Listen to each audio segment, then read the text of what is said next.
Good day, my name is Vuyiswa Mlilwana, 204-225556. I'm in Group A. Today we are here to discuss about our member who signed a contract with Mr. Watson as suppliers with a contract of 50,000 without telling us. So we are here to discuss, did he do the right thing, or so we want to fix this matter without fighting. So we want to fix it as among our members. Yeah. Good day. My name is Asisi Mobile. Student number is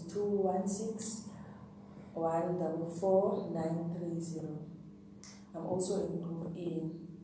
The member had the authority to act on his own, as he had no reasons or otherwise to not to bind a contract with other members or other parties. Yes. So he had the authority to act on his own, as it is stated the requirements or policies of the close corporation. So he didn't need a permission to ask us to enter into a contract without us? No, he's supposed to work with us, yes, but he can also act on his own and do decisions and stuff as he is. Let me help my colleague out. Yes. Good day, everyone. My name is Kanisa Magangana, student number 215-288-688. I'm also in Group E. To add on what she was saying, the effect of this section, which is section 64, that she said, is that each member of the close corporation has the ability to bind the CC, which is the close corporation, in their individual capacity. Except only where there is an association agreement which states otherwise, or it is expressly dealt with in terms of default internal relation rules set out in section 46 of this Act. I think I've highlighted what she was asking in this question. Okay, so in section 54, the Act offers state so a member can enter into a contract as an agent. Yes, can also do that, yes. Okay. I will also want to add about what my colleagues say. My name is Mubaki Mwena. My student number is 2160556039. I'm also in Group E. We'd like to clarify to my fellow members here. The member who enter in the contract, he has the authority. Yes. So automatically the close corporation is bound to that contract that they enter into. Yeah. Like she also mentioned about the requirement, the restriction that she says when a member entering the contract without authority, he is the only one who has will be responsible for the liability, for the debts that he conducts. And also, I want to add, we know a close corporation is a legal person, so the members are not liable for the debt that he conducts, but only the close corporation. Okay, so in conclusion, we all agree that one of the member that had entered into the contract was correct by doing so, and there are no liabilities that the person will incur all in all. Do you agree? Okay. Yes, we agree. Yeah. Okay. Yeah. Moving. Okay, no? Okay.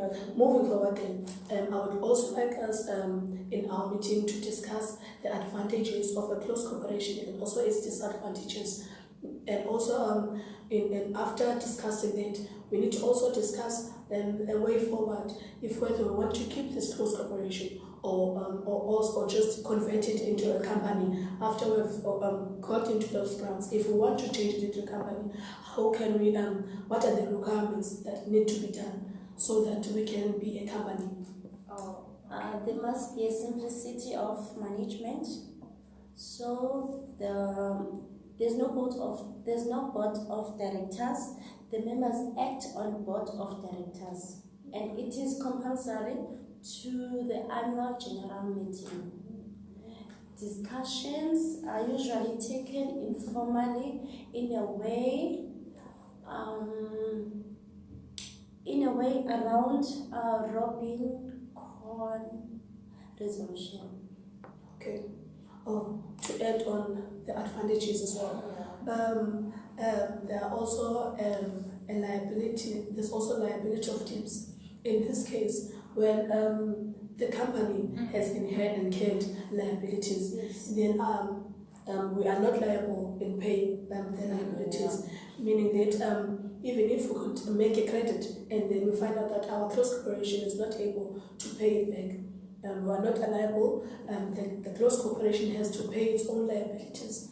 That is how it is. And also, we've got a relaxed disclosure. It is not very strict in the accounting and disclosure requirements, not like in the companies. So I think that that is also what makes our close corporation in advantage. Also, Okay, you want can talk. okay. I also want to give another advantage is the perpetual existence.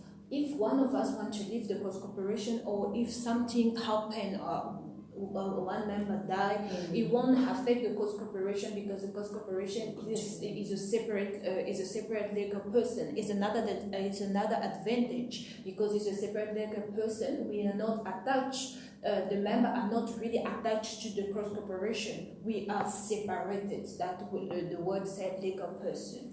I also would like to add on what you guys are saying. Another advantage of the close corporation is that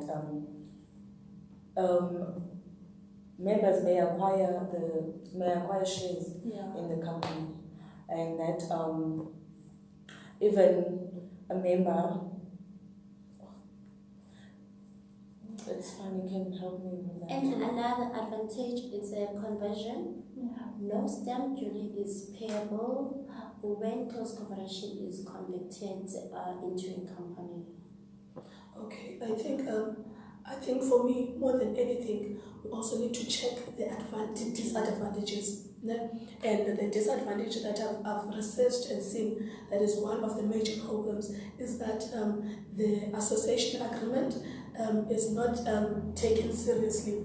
You see the association agreement, which is the problem when you're talking about our close corporation, because I can do something, I can buy something that at a later stage can make fault to our close corporation, meaning that as it also at the same time the association agreement has costs attached to it, which makes it very difficult to draft the association agreement. Thank you. I also want to add another disadvantage is about the numbers of the members. As we know, the close corporation is constituted to 1 to 10 members. Is limited for the growth of the business. Yeah, that's what I think. We can't grow because we are limited in members. So, in conclusion, what are we deciding on? The other disadvantage is that we cannot. It is possible, like, to sell the close corporation, and the close corporation needs to be converted into a company, and it takes time. Like, it doesn't it won't takes like a day or a week, but it's gonna take time. I also want to add something about the disadvantage. A close corporation cannot work like a company. A company can be a substitute of another company, but a close corporation cannot be a substitute of another company or for another close corporation. Okay, so after putting these things into the table and discussing them thoroughly, do we think that it is okay for us to change our close corporation into the company? And after we have decided on that, what are the requirements are there needed for us to be a company? What are we supposed to do after deciding that we want to be a company? I think that I'm not supposed to write a letter to the company's intellectual What's the name? Oh, the CIPC. Yes, aren't you supposed to write We suppose, yeah, it's also one of the requirement that we need to do. We also, all the members of the Ghost Corporation need to sign and agree for the conversion of the company. Yes. So we are all need to sign. To sign, yes. As We need to to agree. Yes, that it's we also, need to- yeah. that we Because the convert it. CIPC need to know that it's not only one member who decided, Okay. it's all of us who decided to change or to convert our Ghost Corporation to a company. Okay. Yes. And also, when I was researching, I heard that we also need to just to deposit an amount of 50 rands in the memorandum of incorporation at the end of it all. And also we need also to register as a customer. Okay. I think we have come to an end of our meeting, and we have all concluded that we would like to change our close corporation into a company, and also resolved everything that we wanted to resolve. In that case, we close our meeting. The meeting is adjourned. Thank you. Thank you.